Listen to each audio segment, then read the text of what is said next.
Hello there, my beautiful internet friends. Welcome back to Trauma Talk. I am your host for the day and pretty much always, Jo Beckwith.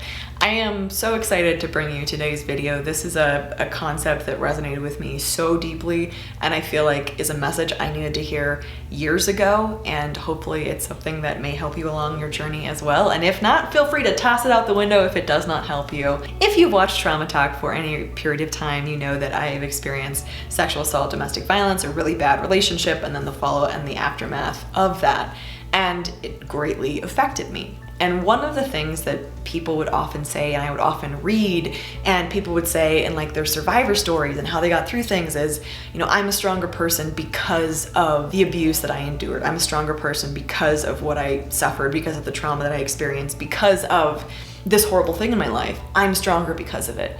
And I always had a lot of respect for people who said that, but there was something about it that always really didn't sit right, just personally. And I saw something on Facebook this morning that just brought everything together for me, and I was like, oh, that's it. Recently, I lost my leg below my knee, and so I've been dealing with being a new amputee. And people will often tell me, you're gonna be so much stronger for this, and it echoes the same thing that I often heard in dealing with, you know, surviving emotional and spiritual and sexual trauma, right? It's kind of like our societal narrative is like, yes, you know, this bad thing happened, but, you know, don't worry about it because you're gonna be better for it. You're gonna be stronger, you're gonna be fill in the blank. Sometimes it's, you know, kinder, more empathetic or understanding, or you'll know more or whatever, but generally it's like stronger for it. And I saw this on Facebook this morning and wanted to cry with happiness because it made sense to me. It reads, "Psst.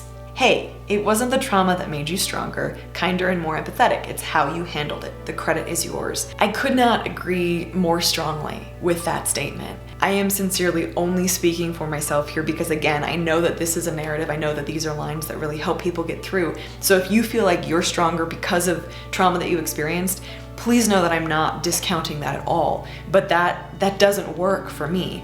And this is why. It's because we look at these negative events and we give them more power, I think. We give them almost like this positive power. Like the horrible things that happened were good things because they made us better.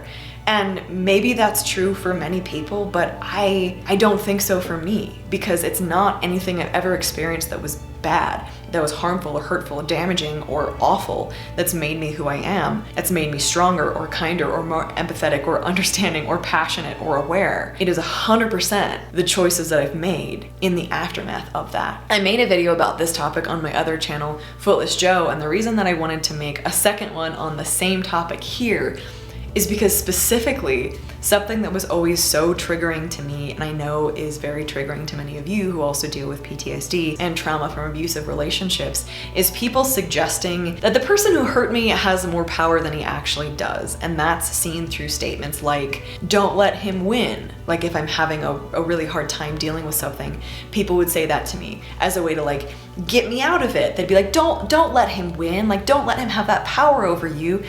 Snap out of it. Stop being depressed and sad and dealing with PTSD. And that made it so much worse because this person had taken all, you know, physical power away from me. They'd taken sexual power away from me. They'd taken my mental and emotional will and been incredibly abusive. And now I had people after the fact, after I finally got out of it, telling me that he still had power over me, that I was still giving him something when he actually took it. And it was so confusing for me. And I feel like a similar thing comes into play here. Because when we talk about being stronger because of some violation, to me, just like to me personally, it feels like I'm saying like I'm saying he gave me something. And frankly, he didn't. He took things away from me and I chose to take them back. I made choices in the aftermath of what I experienced to become who I am today, to figure out how to survive, to fill in the blank, and also had a lot of support from people along the way. Speaking specifically to those of you who also have a hard time hearing anyone suggest that the person who hurt you still has power over you or is still controlling you in some way when that isn't the case, I wanted to share this with you to let you know that the credit is yours. It's not theirs. Who you are is because of you. The choices that you've made are why you're still here. If you're really struggling, that doesn't detract from that. If you're really struggling, it doesn't mean that they're winning. It means that you're having a natural reaction to an abnormal situation you never should have experienced in the first place. I am absolutely stronger than I was 8 years ago when everything initially happened, but it is not because someone chose to do really bad things. It wasn't because someone chose to be incredibly selfish. It's because I chose to stay alive. It's because I chose to seek out help. It's because of the choices that I make. And I feel like that is such an empowering narrative to have. And I think it's a true one. The crap that has happened to me and that has happened to you is not what makes us stronger or what makes us who we are today. It's how we've chosen to respond to it. And as I said in my other video, one of the coolest things about that is we continue to make choices as long as we're breathing. So if you're here, if you're alive, which you are if you're watching this video,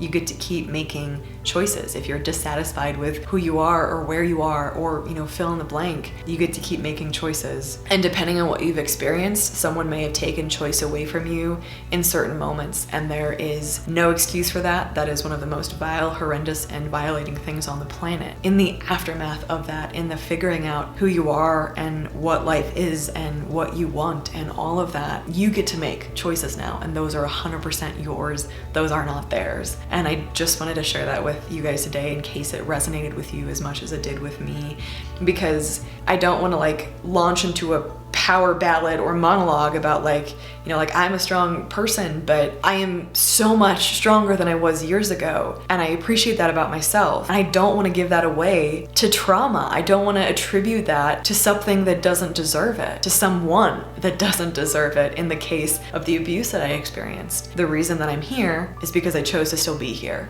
and because I've had help along the way. And I believe that the same is true for you. Again, I just want to say that if my trauma made me stronger is something that fits for you, that works for you, that's amazing. And I think that's great, and hold on to that. It doesn't click for me, and it frustrates me just personally, with my own story, because I feel like it's giving power to something that doesn't deserve it. So please do not let me speak negatively of something that is working well for you. Let it work well. But on the off chance that it's not working well for you, like it wasn't for me, I thought I would offer this up as food for thought. So thank you guys for listening. I really appreciate it. If you want to see the other video I made that was kind of a larger, more general sense of this topic, head over to my other channel, Footless Joe. I will link the video up above here if you want to check it out, and I'd love to see you over there as well. Thanks for listening, guys. I hope you are taking care of yourselves today. I'm proud of you for still being breathing and still being alive. You're rocking it. You're killing it. You're doing great. I love you guys. I'm thinking of you, and I will see you in the next video. Bye, guys.